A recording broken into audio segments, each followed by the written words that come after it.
मुंबई पुणे द्रुतगती महामार्गावरून जो पनवेलला एक्झिट जाणारा मार्ग आहे तो पुढील 6 महिने बंद ठेवण्यात येणार आहे। कळंबोली जंक्शन या ठिकाणी काही उड्डाणपुलाचं काम हाती घेण्यात आलं आहे आणि त्यामुळेच हा मार्ग बंद राहणार आहे। आणि हा मार्ग बंद ठेवण्यासाठी जे काम सुरू करण्यात आलेलं आहे तुम्ही पाहू शकता की समोर जे बॅरिकेड देखील लावण्यात येत आहेत। वाहतूक जे कर्मचारी आहेत किंवा त्यांच्याकडनं हे काम सुरू करण्यात आलेलं आहे। त्यासोबत पाहायला गेला तर पुढील 6 महिने हा मार्ग बंद राहणार आहे। त्यामुळे काही ज्या वाहतूक मध्ये आहेत त्यामध्ये सुधारणा करण्यात आलेली आहे।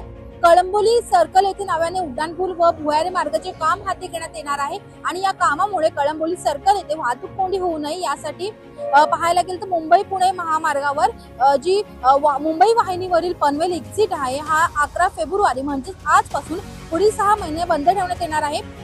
पाहायला गेलं की त्यानुसार अनेक ठिकाणी जी वाहतूक आहे ती पसरवलेली पाहायला मिळत आहे। मुंबई पुणे द्रुतगती मार्गावरून पनवेल एक्झिट येथून कळंबोली सर्कलवरून म्हणजे पनवेल मुंब्रा तसेच जेएनपीटी कडे जाणाऱ्या सर्व प्रकारच्या वाहनांना पर्यायी मार्ग निश्चित करण्यात आले आहेत। मात्र हा मार्ग बंद पडल्याने पनवेल मुंब्रा असेल किंवा जेएनपीटी कडे जाणाऱ्या छोट्या वाहनांसह जड वाहतुकीच्या वाहनांवर परिणाम होण्याची शक्यता आहे।